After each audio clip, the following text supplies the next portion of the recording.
Chers téléspectateurs, préparez-vous à une vidéo captivante.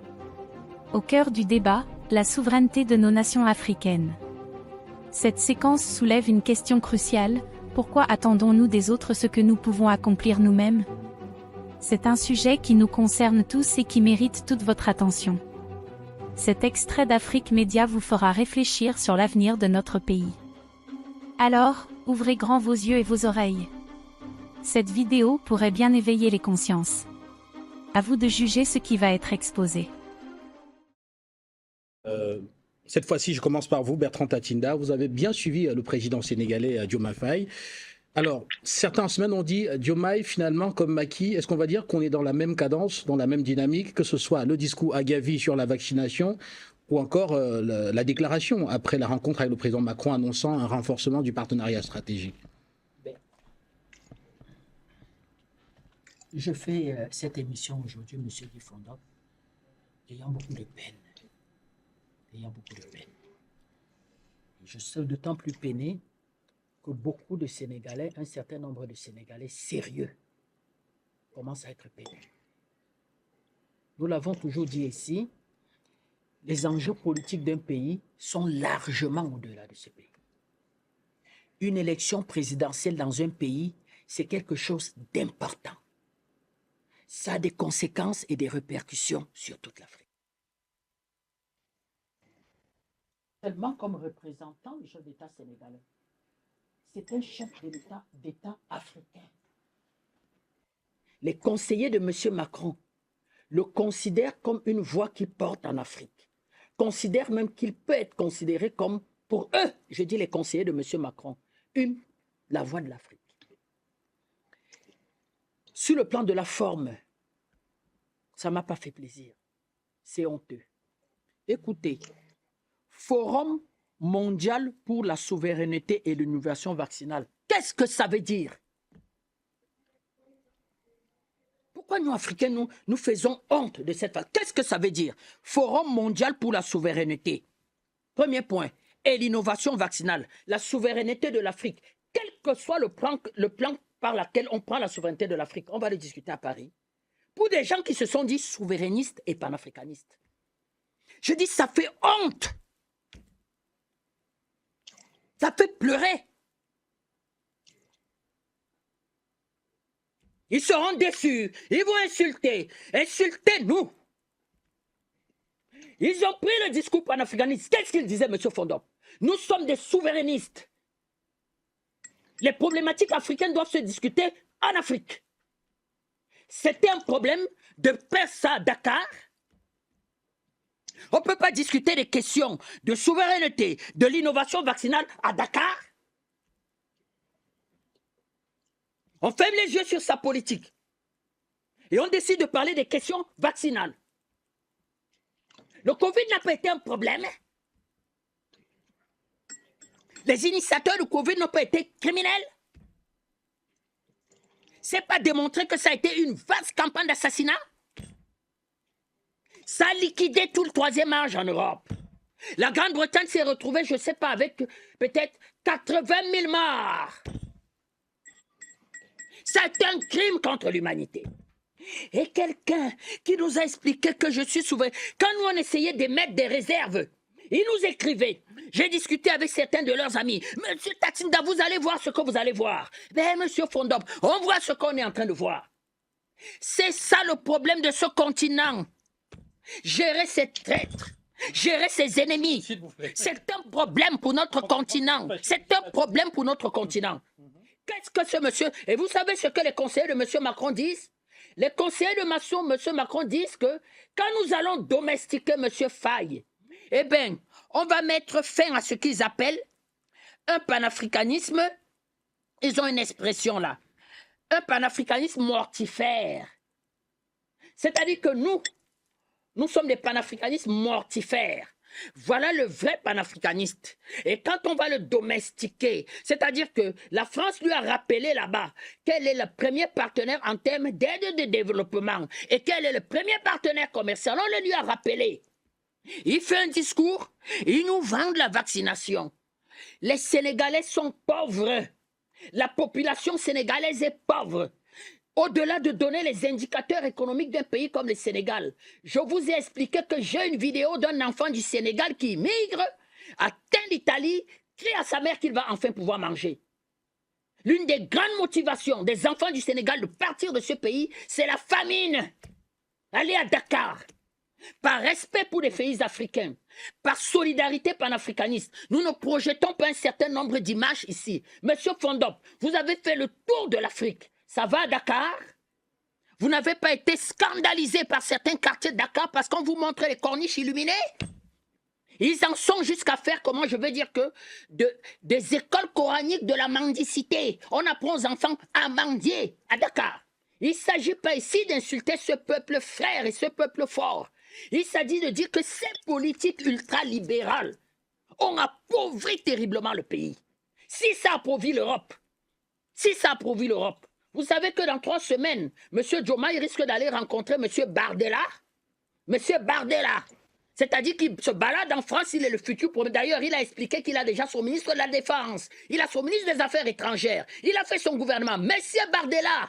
Donc, il y aura une autre visite. C'est quand? C'est la semaine prochaine, les élections en France. Eh bien, monsieur Macron sera plus là. Monsieur Diomaye devra obliger d'aller faire l'agence à monsieur Bardella. Qu'est-ce que ça veut dire? Forum mondial pour la souveraineté et l'innovation vaccinale. J'ai cherché. S'il y a des Africains qui sont calés sur la chaîne, qu'elle m'explique. Ça ne veut rien dire. Regardez des chiffonneries, des thèmes qui ne veulent rien dire, qui mobilisent un président qui nous a expliqué que je serai panafricaniste, je suis souverainiste, le Sénégal d'abord. Les questions vaccinales sont la priorité et la priorité des priorités au Sénégal. Parlons un peu. Il a 2 mois, 3 mois de pouvoir. Il a fait 9 déplacements. Il a tourné dans toute l'Afrique. Il nous a vendu de la poudre à perlimpinpin et tout. Premier déplacement hors de l'Afrique. Eh bien, il se retrouve en France dans une question vaccinale. Soyons sérieux, sérieux. La priorité des priorités au Sénégal, c'est la vaccination des enfants sénégalais. C'est venir en quelque sorte solver le service après-vente. Venir nous vendre un service après-vente de la période Covid. Monsieur Diomaye, j'aurais été son conseiller. C'est de dire que le Sénégal va porter une motion à la conférence des chefs d'État pour que soit lancée une véritable enquête criminelle sur les vaccinations Covid en Afrique. J'aurais été son conseiller. Monsieur Diomaye aurait convoqué une véritable conférence au Sénégal et dire que on a vacciné des enfants africains. Ça a été un véritable crime, plus qu'aujourd'hui, il est prouvé que les vaccins n'étaient pas bons. Eh bien, on va lancer une véritable enquête criminelle pour savoir qui ont décidé d'importer des vaccins en Afrique et faire même un recensement des gens qui ont été vaccinés. Jonathan, je ne trahis rien ici. Souffre que je le dise. Après une vaccination, ton papa a vu sa santé totalement se dégrader. J'ai de la peine à le dire, Jonathan, excuse-moi de le dire. Tu m'as fait cette confidence, les larmes aux yeux, on était à 2. Il s'est fait vacciner. Tu as été pratiquement à ses côtés sur combien d'années de maladie et de souffrance, ton père? Je dis, je le surprends. Il ne s'attendait pas à ce que je le dise. Je mets sur la place publique une conversation ultra privée où le petit frère Mouva, nous discutons à 2 ampleurs. Je prends la population africaine et panafricaniste à témoin. Il y a eu cette vaccination, la santé de son père s'est considérablement dégradée. Il m'a fait cette confidence et nous avons discuté et dit qu'est-ce qu'il y a lieu de faire maintenant? Il s'est battu comme il a pu. Son père a finalement fini par être appelé. Par le bon Dieu. Un élément pour ajouter, lors des examens sanguins, on se rend compte que parce qu'il avait été vacciné, on nous demande de faire des examens qui vont aller par Paris, reviennent, il n'y a pas d'explication. On n'a pas eu d'explication. Pas eu de véritable explication. C'est une situation un peu bizarre. Les spécialistes vous disent que non, c'est un problème ça s'était suivi par une anémie sévère inexplicable. Et chaque fois qu'il fallait remonter lui remonter le sang, ça ne durait pas. Il était devenu un anémie chronique. On ne sait pas une chose qui n'était jamais arrivée à son papa. Je prends Et cette... pourtant, il n'y avait pas, parce que il y a bien sûr, des gens diront, est-ce qu'il y a eu des risques, par exemple, si vous avez un cancer, ça s'explique. Non, il n'avait pas de cancer, parce qu'il a fait tous les examens. Les autres examens, ils étaient tous négatifs, donc on ne comprenait pas la source.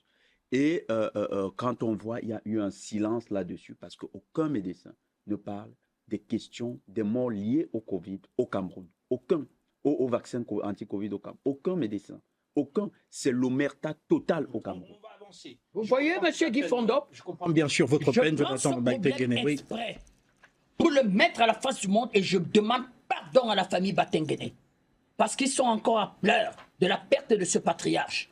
Mais nous avons violé même le secret médical de son père pour dire aux Africains que c'est un problème au Cameroun et beaucoup de familles sont dans ce cas.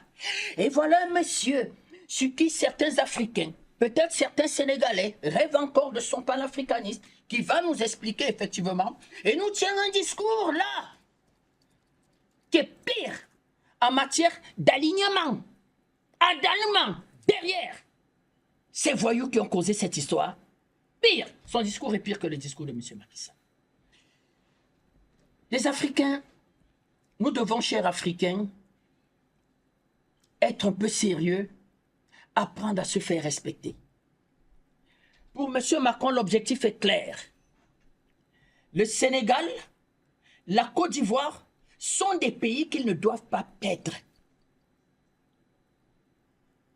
Et dans ces pays-là, des gens se sont rendus compte que le discours panafricaniste peut aider, comment je vais dire, à arriver au sommet de la pyramide, alors qu'ils ne sont pas panafricanistes. Tant pis pour vous si vous avez cru à leur discours. Tant pis pour vous pour la démarche. Monsieur Fondop, vous êtes introduit. Il y a eu une discussion forte sur le départ des 350 militaires français stationnés. Non. Paris a rappelé que nous sommes le premier investisseur au Sénégal. Nous sommes le premier partenaire de l'aide publique au développement. Eh bien, les deux présidents devaient faire comment? C'est-à-dire que se rentrer en contact pour se jauger. Enfin, le mot rupture, vous savez ce que c'est devenu? Même dans la bouche de M. Diomaye, la rupture est devenue le respect mutuel. C'est la même chose. Quand il faisait campagne, qu'est-ce qu'il nous disait? Il nous disait rupture à tous les niveaux. Rupture sur le plan diplomatique, rupture sur le plan politique, rupture sur le plan économique. C'est devenu maintenant le respect mutuel des deux États. C'est pas un abus de confiance aggravé? C'est pas un abus de confiance aggravé? Moi, je suis en colère pour l'Afrique et pour l'image qu'on va donner à l'Afrique sur la place parisienne. Je ne suis pas en colère pour M. Diomaye. Moi, j'ai souvent dit, allez regarder l'arrivée de Sopi au pouvoir. Le président Banama a souvent dit ça, Bertrand. Regarde l'arrivée de Sopi au pouvoir. Liesse populaire. Il est à côté de Madame Fiston et derrière. Allez voir la façon dont Sopi a été chassé du pouvoir. J'ai souvent pris le cas de M. Nicolas Sarkozy qui a réussi à flouer les Français dans son mot de rupture. C'est extrêmement dangereux quand vous vous faites élire avec ce mot de rupture. Or, ça porte. Même au Cameroun, nous vivons ça. Des gens qui vous crient rupture, rupture, rupture, alors que nous connaissons les forces exogènes qui les portent, les parrains qui sont derrière eux, les connexions qu'ils ont avec un certain type de personnes tapis à Yaoundé. Il ne faut pas croire qu'il y a une barrière étanche entre une certaine opposition au Cameroun et ce que nous appelons les gangs de Yaoundé qui se font la guerre. Eh bien, il y a des fortes connexions. Et voilà la rupture devenue tout simplement le respect mutuel entre États. C'est sérieux, M. Guy Fondop? Est-ce que c'est sérieux? Est-ce que les Sénégalais ont voté pour le respect mutuel entre États? C'est embêtant. Voilà où nous en sommes. Merci à vous, Bertrand Tatinda.